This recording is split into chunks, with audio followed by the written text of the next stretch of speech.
8 प्राणायामों में चौथा महत्वपूर्ण प्राणायाम है उज्जाई। उज्जाई प्राणायाम में लंबा गहरा श्वास भरते हैं,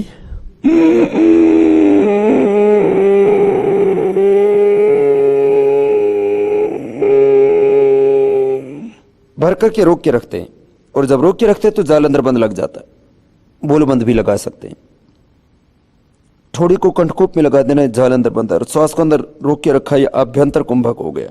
ध्यान मुद्रा या वायु मुद्रा में हाथों को रख सकते हैं। यथाशक्ति रोकने के बाद दाएं नाक को बंद करके बाएं से सांस को बाहर छोड़ देते हैं।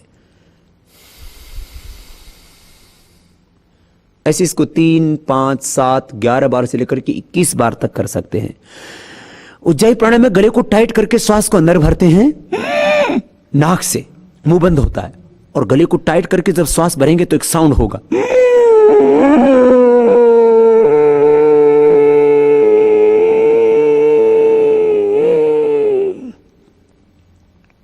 फिर थोड़ी देर रोकने के बाद, यथाशक्ति रोकने के बाद, दाएं नाक को बंद करके बाएं से सांस को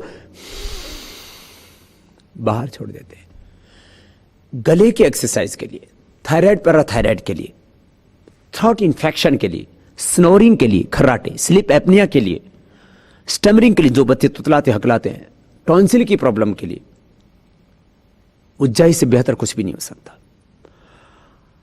मॉडर्न मेडिकल साइंस में थायराइड को कंट्रोल करने के लिए, चाहे हाइपोथायराइड हो चाहे हाइपरथायराइड हो, उसके लिए कुछ टैबलेट जरूर बना दिए। वो कंट्रोल कर सकते हैं, क्योर नहीं कर सकते। मॉडर्न मेडिकल साइंस की एक बहुत बड़ी प्रॉब्लम है, वहां बीमारियों की मैनेजमेंट के लिए मेडिसिन्स हैं। बीमारियों को कंट्रोल करने के लिए तो कुछ केमिकल्स और हार्मोन्स विकसित कर दिए गए हैं, लेकिन क्योर करने के लिए नहीं है। ये कपालभाति प्राणायाम थायराइड को क्योर कर देता है, T3, T4, TSS का बैलेंस कर देता है 100%। किसी का 7 दिन में, किसी का 15 दिन में, किसी का 1 महीने में, तो किसी का 3 महीने में थायराइड का रोग पूरी तरह खत्म हो जाता है। स्नोरिंग और स्लीप एपनिया, खर्राटे के लिए और रात को सोते सोते जो श्वास रुक जाते हैं, इसके लिए कोई दवाई नहीं है। ये उज्जाई प्राणायाम से ठीक हो जाता है। जिनको बार बार थ्रोट इन्फेक्शन होता है, जिनका बार बार गला खराब होता है, उनके लिए उज्जाई प्राणायाम रामबाण है, अमोघ औषध है, अचूक दवा है। और उज्जाई प्राणायाम इसको कभी भी कर सकते हैं। कपालभाति, बाह्य प्राणायाम ऐसे हैं जिनको खाने के बाद नहीं किया जाता, खाने के 4-5 घंटे बाद ही किया जा सकता है। उज्जाई प्राणायाम को, अनुलोम विलोम प्राणायाम को, भस्त्रिका प्राणायाम, भ्रामरी, उद्गीत प्राणायाम, इनको आप शाम को भी खाने के 1-2 घंटे बाद कर सकते हैं। जिनको नींद नहीं आती हो तो वो तो अनुलोम विलोम भ्रामरी प्राणायाम सोते समय जरूर किया करें। उज्जाई प्राणायाम में कोई खास सावधानी की बात नहीं है। इसको बच्चों से लेकर के बड़ों तक सभी कर सकते हैं। मैंने देखा जो बच्चे तुतलाते हकलाते थे, उज्जाई प्राणायाम करके उनका तुतलाना हकलाना 100% बंद हो गया।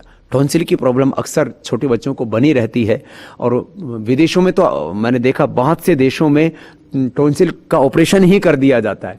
लेकिन आप यदि उज्जाई प्राणायाम करेंगे, बच्चों को भी करवाइए, तो उनको कभी भी जिंदगी में टॉन्सिल की प्रॉब्लम नहीं होगी। और इसका एक खास फायदा हमने देखा, जिनको पार्किंसन की बीमारी है उनके लिए भी, खास करके जिनको गले का पैरालिसिस हो जाता है उनके लिए भी, स्वर भंग के लिए भी, किसी किसी की आवाज बैठ जाती, पहले बहुत होता था, हमने भी बचपन में देखा, हमें भी कई बार ऐसा होता था कि जैसे आवाज बैठ गई, निकलती नहीं थी।